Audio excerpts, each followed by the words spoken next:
PEGI 18.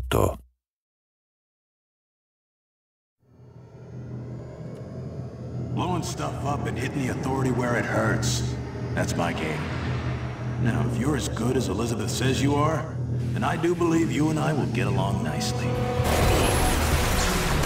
With Rage, we've blown out the experience. We have a much larger world. We have very unique environments. We have various gameplay experiences. Rage is more than just a first-person game. It's a complete experience.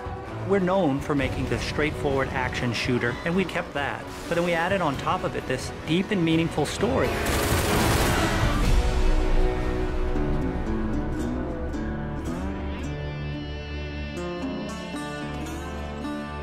So the story of Rage, we had the setting, we knew we wanted to have it on Earth, then we had to decide how we would destroy the planet. And we actually found that there's a real asteroid, which is called Apophis, which will pass by the planet around 2036.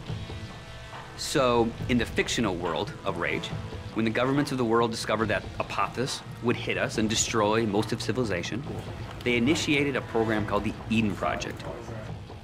So the game starts out where you are an Ark survivor. You are one of those people buried in 2036. Your Ark emerges from the ground 100 years later. Unfortunately, you're the only one that survives in your Ark. So when you step out, you are alone. And it's this post-apocalyptic world that you rise up in, and it's this twisted version of the reality you used to know, and you really don't know what to expect. Current position unknown. There's mutants and there's bandits, you know, and there's groups of settlers trying to survive. You people are only trouble. Now be on your way. The world has moved on, and it has its own thing going. We don't give the character a name or a face that's unique to the story. We want the player to jump in and actually add his own identity into that character.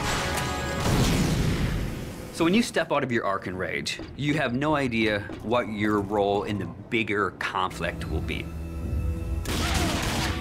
At first, all you are worried about is surviving. And you team up with some settlers, and you're doing some odd jobs. So here's what I need you to do. So you're not just going from one area to an airlock to the next area. It is an open world. It's believable in a sense. And it's the story and the characters and the setting that really delivers the gameplay. You're driving across these landscapes, and you're going visit people here, and they're giving you jobs to do. And as you head out of your safe zone, you enter like a combat area. So you may find a handful of bandits with rocket launchers mounted on their cars. And as a player, if you wish to engage them, you can. If you wish to try to run and gun and get out of there, you can. Then the story starts unfolding, and you realize that these warring bandit clans, they all occupy a certain area of the wasteland. They own it. They'll attack you if you go in there and you don't look right. Then the same thing with the towns. If they don't know you, they're going to treat you like an outcast. Well, will you look here? A new face, a new body. Oh, I am so glad I got out of bed this morning. You start learning about these crazy mutants who they don't even like each other, much less you, much less the bandits.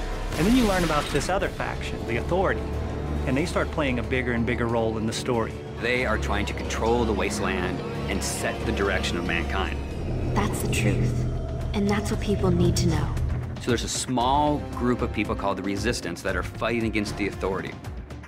The Resistance discovers you.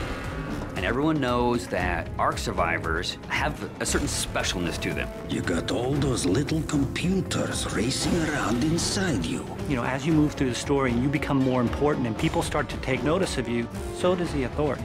As you, the player, get your weapons and start interacting with the characters and start fighting all the bad guys in the world, you understand what your role is in the world.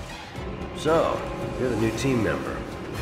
The story in a game really gives meaning to the action. It creates the setting that all the gameplay exists on. And if you have a compelling story, and you have compelling action, and ways to drive the player forward, it just creates a richer experience and a more complete package. But it's always about, again, something new around every corner, and you really have to stay on your toes in the wasteland.